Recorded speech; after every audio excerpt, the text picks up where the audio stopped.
As Lucha Lowdown, Brian Quintero here, or just call me Brian with a Y. Make sure it's a Y. But yeah, brianqblog.wordpress.com. Go there for the articles, go there for the videos, and go there for the conversation that you and I get to have, similar to topics of video games, wrestling. Oh, here are my glasses. Wrestling, and just entertainment in general, film, whatever it is. I'll take this off.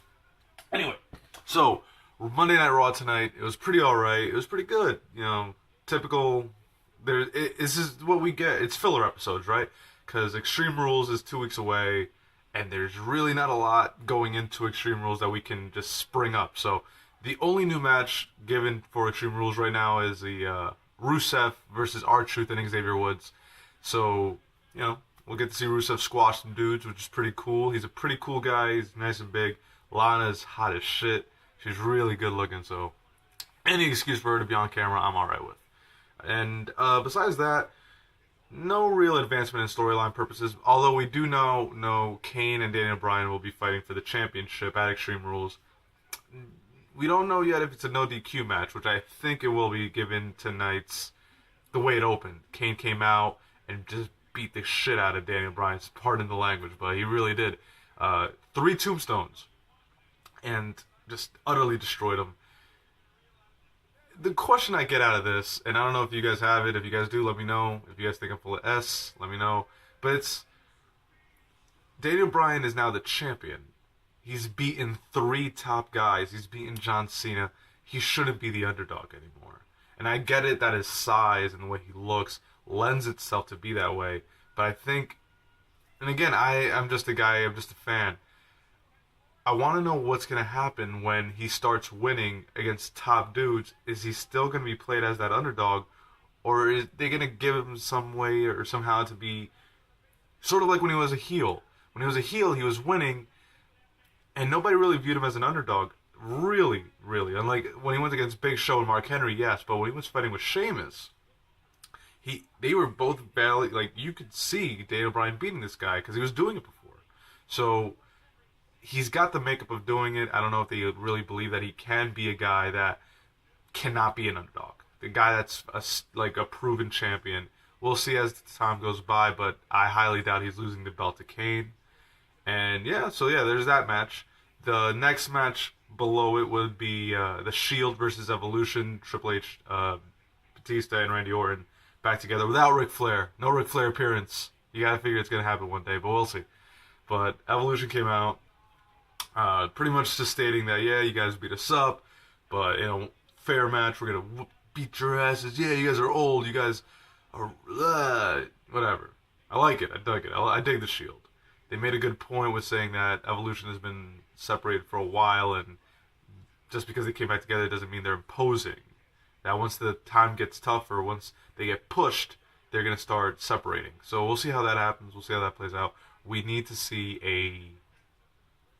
we'll see if the Shield get a somewhat of an offensive going into Extreme Rules.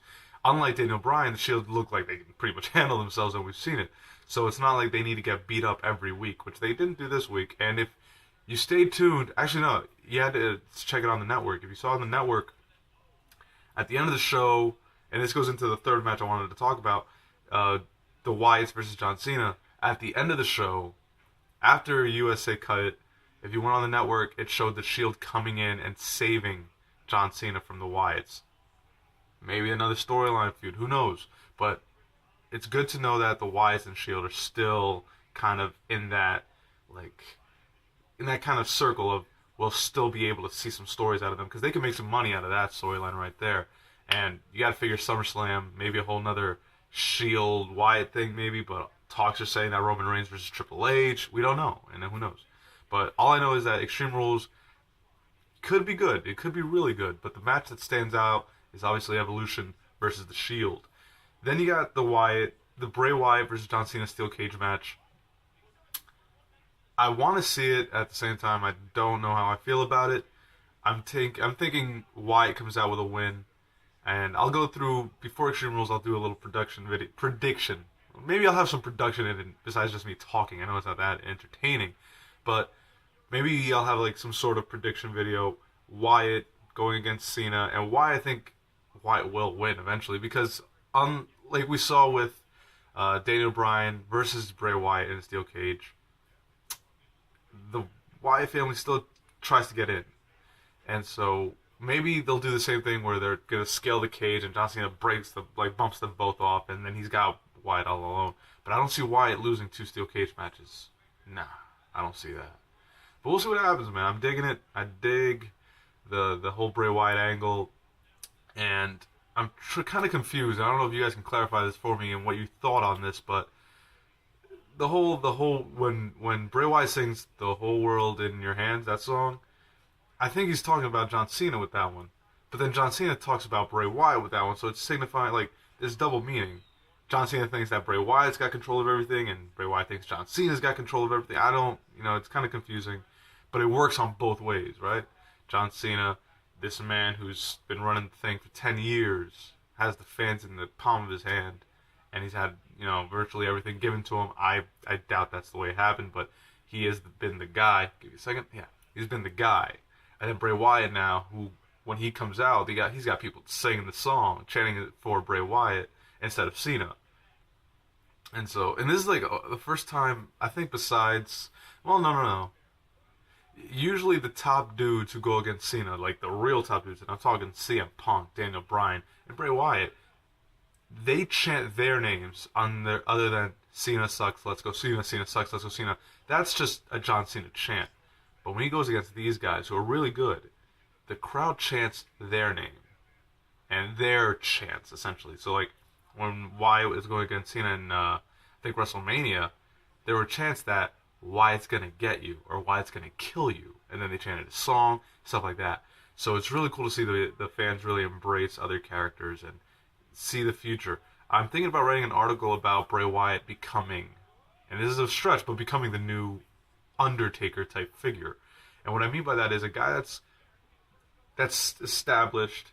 In a few years he'll be established, and he'll have a very long career, because his fighting style, I think it lends itself to his weight, to his look, and I think if he can maintain relatively healthy, I think they found their new, sort of mainstay. And I really hope they do, because I dig Bray Wyatt, I dig that whole gimmick, and I hope he doesn't change it. And we'll see what happens with that. But other than that, guys, there's really nothing else to talk about Raw. Paige came out, beat up Oksana. She's still the Divas champion. No sign of AJ Lee. So we'll see what happens with her. Maybe they'll do something at Extreme Rules with the Divas. You gotta figure they have to. And other than that, yeah, tag team division's kind of up. Who knows? Well, actually, no, my bad. There's been the Intercontinental tournament that they've been doing, and we all thought, well, I thought that Cesaro would be RVD, Rob Van Dam, to go on and go up against Wade Barrett for a chance to go up against Big E Langston at Extreme Rules. Turns out Swagger came out with Coulter, and they kind of intervened and forced Cesaro to lose. They kept him out of the ring, and 10 count. Next thing you know, RVD wins. So we'll see what happens at Extreme Rules for Cesaro, but we know that on SmackDown he's going up against Swagger. Maybe the managers cause that match to not happen, and we see that match at Extreme Rules. Maybe, I don't know. Again, this is just me being a fan. Hopefully that does happen, though. I want to see a Swagger and Cesaro match. I actually am a big fan of Jack Swagger. I don't know why. I think the dude is freaking cruel in the ring. But I'm a big fan of Cesaro, too, and I dig the jacket. Not digging the new song, though, man. That new song, I don't know. The Siren's alright, but the actual song itself, I ain't digging that. But whatever. Other than that, guys, yeah, that's Raw in a nutshell. I might write an article about it tomorrow if I have time. We'll see. Again, go to brianqblog.wordpress.com. Go there for the articles. Go there for the videos. Go there for the conversation that you and I get to have about all the stuff I get to write about. It's not cool if I just write about it. No one really enters back. And then it's just me hearing me. I love to hear myself talk, but I would love to hear you talk to me. Just saying. Alright, guys. Thank you so much for that. Take it easy. Peace out. Later.